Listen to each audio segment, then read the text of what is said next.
2 locations in Surrey and Langley. Applewood Kia.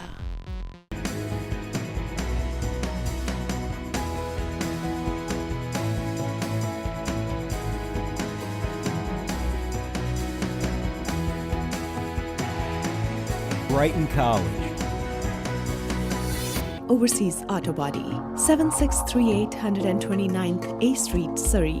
Phone number 604-594-9707. Overseas Auto Body. For facial, laser hair removal, or any skincare treatments, contact Manjeet at 604-593-5005.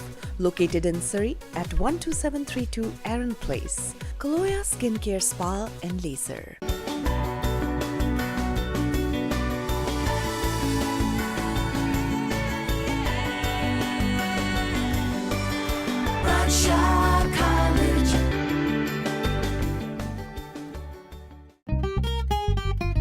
Your work always tells a story. Let's have a close look.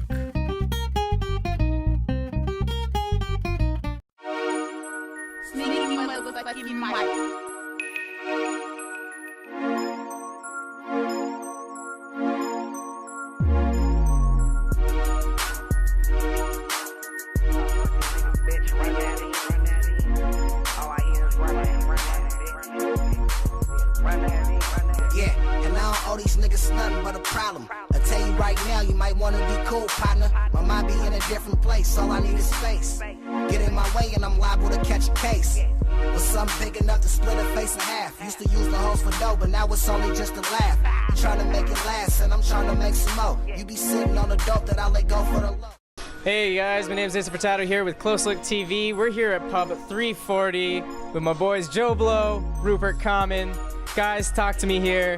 This is the first time we're interviewing you guys, so give me the total insight here. Give me it from, rap day one, because life day one's a bit boring, not gonna lie. All right, so rap day one, how'd you get started in this? Where'd you come from, and where are you now? All right, well, I'll tell you my part at the beginning. I came here from Toronto, which is widely known for a hip-hop scene. I came here for different reasons than hip-hop, but when I got here, hip-hop was a big part of me, and I wanted to express that. So one of the big things that I found when I was here is where's the scene? There were a few people that controlled it, and those people that controlled it had very high power in what was going on. Kind of like you would see like Walmart as to the mom and pop shop on the street, right? Like the people that were more well-known and had more of a corporation going on were eating out all of the smaller people that were trying to do it. And it was hard to get in on those things, and for a while it was like, for me at least, it was like, where's this hip-hop thing going? And so in that, I just started hitting open mics, and through the open mics, I met guys like this guy, Rupert Common. I met guys like Ayo, all these guys that are performing tonight. And I saw that there's a lot of people, it's not just me that are trying to do it, but a lot of people are trying to do it. And I've been here for about 4 years, and in those years, I've seen people grow, and now it's at the point where these independent scenes that have been growing are slowly conglomerating together, and they're ready to take on these bigger guys, and that's an exciting thing for me, and that's a very exciting thing to me, seeing the underdog finally coming out and getting its place and seeing their names on the flyers. Like I'll walk down the street on Granville Commercial and I'll see Rupert Common on a flyer, and I'll just laugh because I'm like, fucking finally, man. So in that sense, our separate drives of creating a scene have become something that I think none of us expected to happen, and are super happy about it. Yeah.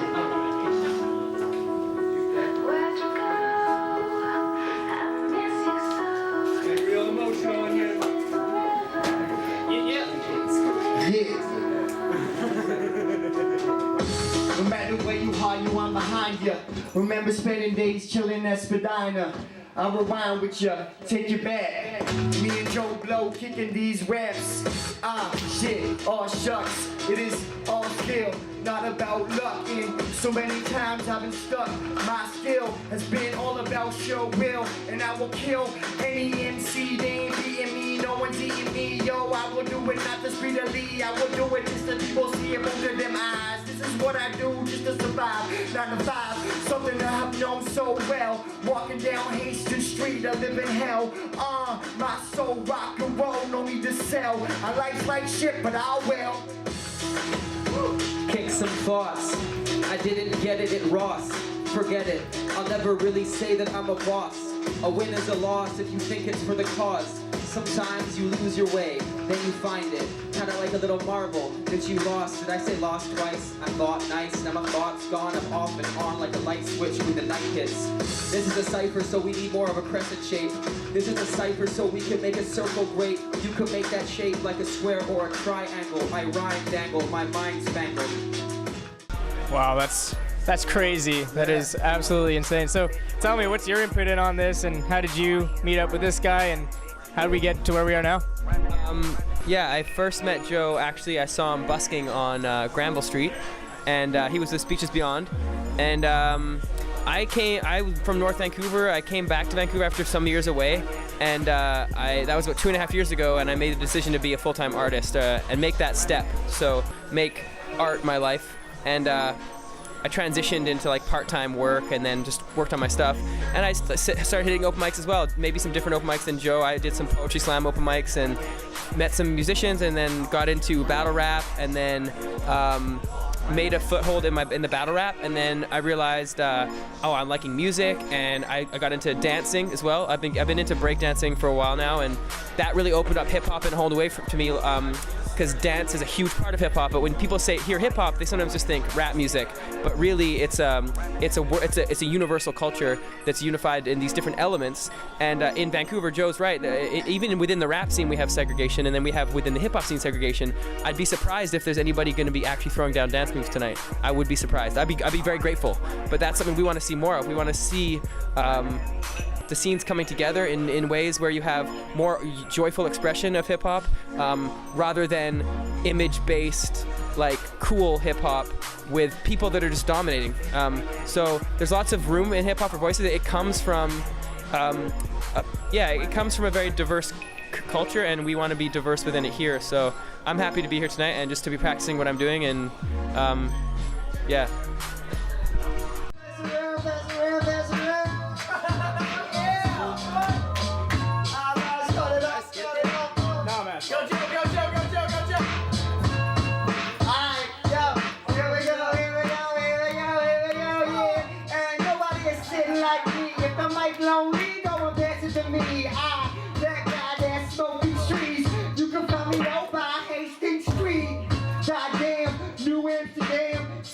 With my fans, and I'm a fan. It's not glam, it's just blood I'm rolling up. I lost control and I don't give a fuck. I'm here and it's just me. My pints cost fucking $3.50. Yeah, so I'ma be that punk sitting at the 340 years getting drunk. Me again. Yes. Fade away.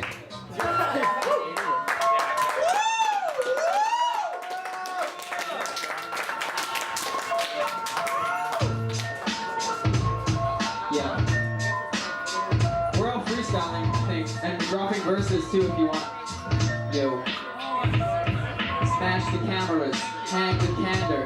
He said he's horny, so candor's amorous. Come after us, come inside of us. No, don't do that. That's a Freudian slip. I'm annoyed with it a bit, so drop a bit about psychology. I would say you would rhyme, follow with my pharmaceuticals in my brain are actually natural. So I don't need drugs, or being a thug, or being in love. Sometimes you think it's lust, sometimes you think it must be something else, and you dig deep inside of us and you. This is us, it's true, but sometimes we tell lies, like white lies. I'm a white guy, I might fly through the roof, and then say, yo, don't do a roofie, or drop something in a drink. This is not me, I am not useless, but this is us on the microphone. We use this device to amplify our voice, so it's nice and moist. Raise my voice, and pitch a bit off kilter. Hang out and pass the mic, cause I've been on for too long. I've been on for too long. Pass it on. I've been on for too long. I know, especially in the hip-hop industry, one thing that just gets beaten down to a pulp is the use of sampling or the use of resampling, right?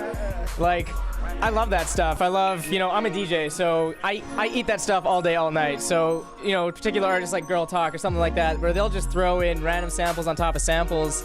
In the hip-hop industry, it's become, a real manifest for that, and a real, something like that. So, talk to me about maybe the use of sampling in hip-hop culture and just exactly where it fits. Okay. Well, if I could say one thing, it fits. It fits real nice, and since its cultivation, sampling has been a huge part of hip hop. I think the hindering of sampling has now come in the legalization, where there's a million producers and they're all really into the sampling thing, but they haven't gotten the legalities of it down. So they're making these awesome beats, great beats. Maybe even selling them, but the underlying concept is you can't really put that on the radio with a lot of people buying it without you paying the rights to it. So I think it's a great thing, and I think people should sample as much as they can, because it's the pants on hip hop sampling.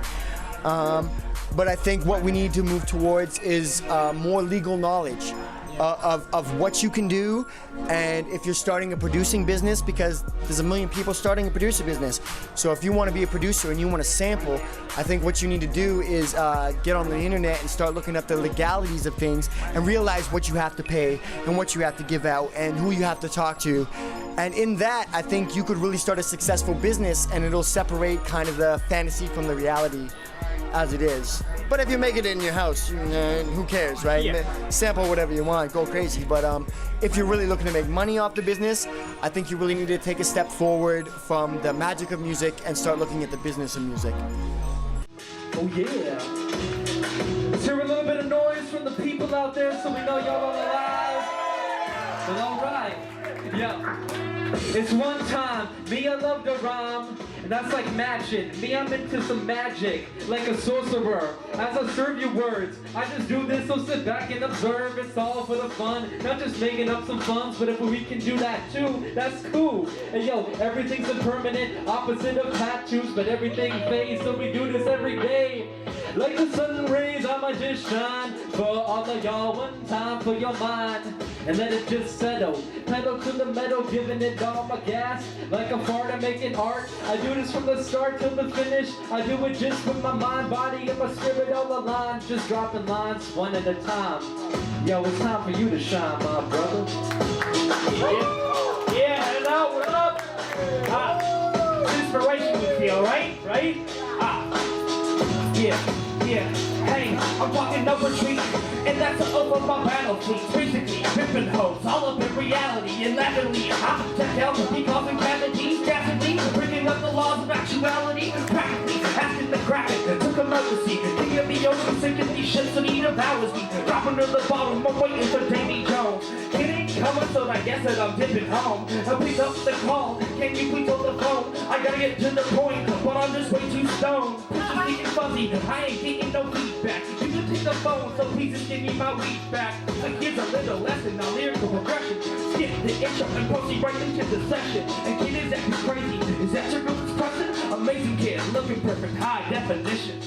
So, you just talked about, full-time artists making that switch. That had to have been one heck of a decision for you. Talk to me about what's going through your mind as to how you just kind of am able to, strip everything else away and, tell yourself, this is what I'm going to do. This is what I'm going to dedicate my life towards. Well, yeah, it was a big decision. It was strange to me that it took me so long to make it, but you can't expect to make a living for yourself and be the person you want to be, doing the thing you really, really, really want to do, if you don't commit to it 100%, fully, right? You just, it's not realistic, especially in something as competitive as music and performance. So you can't just have it be your hobby. That's fine if you want it to be your hobby. That's a wonderful addition to your life. But if you want to really be a full-time performer, getting paid to play and getting paid to maybe teach as well, you got to make that decision. So I finally clicked and said, okay, Rupert, you got to do this, man. I can't work 5 times a week at a job, 8 hours a day. That's impossible. I will not get what I need to get done, and I'm left miserable every day if I do that, because I know inside the voice is calling, right? You're calling, literally it's a calling, so you have to answer it. And when I made that decision, it was almost like paring away as the years or months went by, it was like almost taking a step more and more forward. So it's like, oh, just a part-time job. Now it was like even less time. Like, how can I live for cheaper? You know, just not spending a lot of money, being frugal, and then learning ways, and then finding out how to make money within the industry. So what I'm doing now is I teach stuff and I perform. So that's also one way to strengthen what you do. So if you know how to produce beats, or you know how to play guitar, or you know how to dance, you can go, hey, can I teach this? Maybe I can. And then you just I've been slowly getting into teaching, and that's allowed me to get an income off what I want to do, and it reinforces the stuff I'm already doing. And I'm getting becoming very proud of myself. There's a pride in choosing what you want to do in life. So, and seeing that in other people that are around you. Yeah. So here at Close Look, we're very much community-oriented. We're very much locally based. Talk to me about this community that you built. You kind of hinted at it when you talked about your up-and-comings, but talk to me here. Like, when this first started, you know, how many people showed up? And maybe up till now, how many people are showing up now? Have you seen, you know, kids almost, you know, people who just were barely 19 coming into these places? Now they're, you know, teaching a new set of kids. Talk to me about what this community is to you. Okay.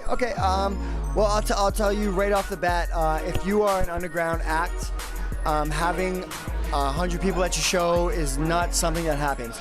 And it's a reality that you have to face, because I always thought that. I grew up in a very underground punk scene when Billy Talent was first coming out, Ill Scarlet, Death From Above, guys like this. And even those guys who are now icons in the music industry, there were nights that we would go in there and there's 15 people in the club, right? And that's slowly what you realize as an artist. You think, oh, you have this image in your head of all these people screaming your name. But when it starts out, sometimes there's 5 people there, sometimes there's 10 people there. And very quickly you separate those from who are doing it for the recognition and those who are doing it for the music. And when you finally make that decision to do it for the music, you're doing it in front of 5 guys, you're doing it in front of 100 guys, doesn't matter, you're just doing it. And if I could turn it to my boy right here, Rupert, like, he's been an inspiration to me. That like he started from KOTD. He started his own Freestyle Alliance. He's teaching kids how to rap, teaching little kids who coming in and they're like, Mom, I want to know how to do that stuff on TV. And this guy's telling them the respectful way and the organized way to do it. And he's doing it, you know, because he loves it. And that's huge. And I look up to this guy in that sense. I think at one point the city was very money orientated, in the sense that there were certain groups that were running their business. But that's not to say that that's bad with that, because what are you doing things for if you're not trying to make some money off it? So good for them. But I'm just saying that these people that were underground took the community first approach to things. And whether or not that is financially beneficial to them, the heart was there, and the community feels it, because I've been to some of these workshops that Rupert Common's throwing, like Freestyle Alliance, and you see the hope in these kids' eyes, and you see the enjoyment that they're having, and it's something more than I think what the music videos are showing, you know? I gotta get the kid lifted, stuck in the loop like a gift image. Touchdown at the scrimmage, OG flag, Argentinian business. I beat the click bitchin', give it to the tree, I leave them craving Christmas. Too high on the hit list, too math rap, game stand, it cares. I leave the shit with scrap, I'm about to line it up with the wig spin wax. Hoping I can make enough grips to stack, pulling no gold bricks, no cash. Rooms full of drugs, no stash. Pigs don't fuck with it cause it looks so bad. Never seen a slammer, though can't touch it like a hammer, though can't get inside my hate, but I was rolled up like a scanner, though. Living like an animal on nights like I was grandma, though organic with the camera, now I rap like I'm mechanical. I guess when talking about teaching classes and stuff like that, when you're dealing with kids and stuff, I mean, is there almost this kind of perceived thing from, I guess, the older generation that rap is still something very street, still something very, I guess, dirty in nature or anything like that? There's lots of things going through my head right now with like what we're just talking about, but in terms of where rap came from, it's definitely we need to like, if you look into the history of hip hop, you know where it comes from. It comes from New York. It comes from people that are poor, people that are Hispanic and black, and they had a whole different life struggle than what a lot of kids in Vancouver are coming from, especially for me. I'm speaking for myself here, and I know you, my good friend Kander, who raps, we were talking about this last night. He's like, the things that the MCs from New York were talking about and their experiences in the 90s from their childhood and their parents, that's a whole bunch of stuff that we haven't gone through. So, but that's the beauty of hip hop is, and you'd ask any of the major players in hip hop like Africa Bambaataa or KRS-One or those old school guys who are in the documentaries and who are founders of hip hop, they're gonna say that hip hop is universal, and they're gonna say it's for everybody. And I believe that, what I try to do is I express myself through hip hop. So hip hop is a platform to express yourself, and it's an appealing culture to be a part of. And there's a lot of amazing messages, and like it's founded on some really cool pillars, right? So and sometimes you can forget that when you look at what mainstream rap music looks like, or what even like the standard rap show in Vancouver feels like. I've created my own shows because I've been disappointed in how I feel at other shows. So Joe came to this thing, the Freestyle Rap Alliance that I've been throwing, and I don't know, he really shone in there, and he was such a good part of it because he's an experienced MC, but he had such a good attitude. And I mean, it's not all, there's some kids, but a lot of times it's teenagers and people are in their 20s. All I really want to do out of a hip hop, what I want out of a hip hop event is a feeling of sort of expressive freedom and warmth, and people can let loose. And I think that for that to happen, you need diversity. You need a place people feel safe in. You need a good structure and a good purpose. And hip hop has, like, you can ground yourself in hip hop because you feel a part of something. It's deeper than just, oh, I'm out to have fun. Like, fun is a huge part of hip hop. That's one of the major things. But it goes deeper than just fun, and it goes to like art form and growing and personal growth. And people talk about, hey, keep hip hop alive or whatever, or people that really know about hip hop and live the life of it. Well, it's a huge mentality. So I got sidetracked there, but that's what we're striving for here. And Joe feels that, and we may not be here tonight 100% or another night, but we all will be. Whatever. We're striving for it, right? Check them out, guys. Joe Blow, Rupert Common, Close Look TV. We'll see you soon. Cheers. Yeah. Make noise if you guys have a good time. Come on. Yeah. Yo, man, that goes at 340. Shit, man, they're making me horny. Man, these kids are so hot, I don't know. Gotta give respect to Joe Blow. Shit, just doing this, yeah, we're super. Gotta kill a couple songs of my man Rupert. Yeah, sometimes I feel like we hate those. No, fuck that, we bring it back and screw an A-roll.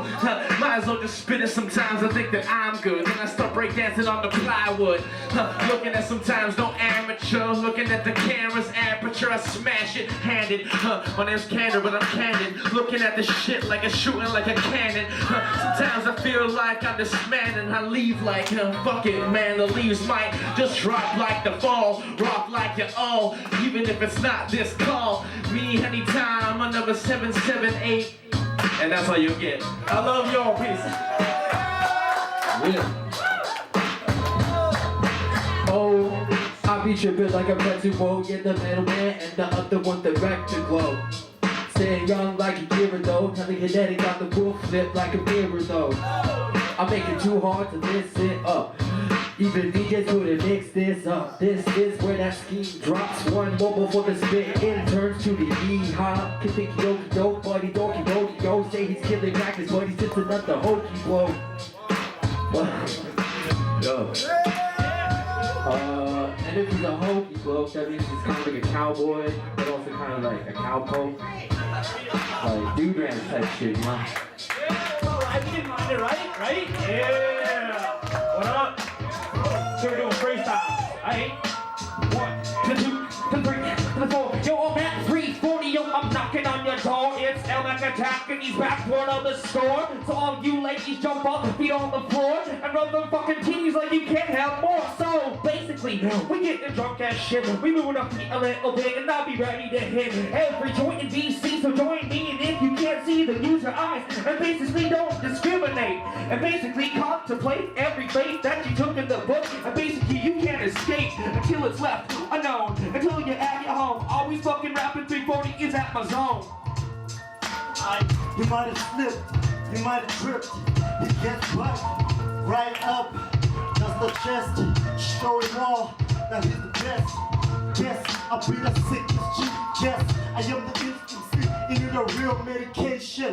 Indeed, I feel rap, because rap skills, sicker than constipation. Take me down, leave your mind in confusion. Never lie, always remember what I say. Crazy guy always would say, with a touch of profane, still the same as the underground king I was. Too many things to be underground king of love. I'm fully grown, but not at all the homeboy. Met too many dogs, some of them are homeboys. River, bad boys. My words keep the change.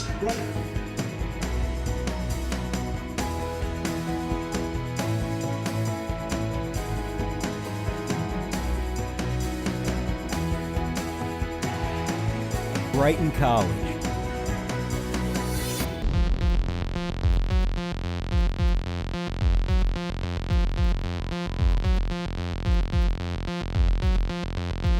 Two locations in Surrey and Langley. Applewood Kia. Overseas Auto Body, 7638 129th A Street, Surrey. Phone number 604-594-9707. Overseas Auto Body.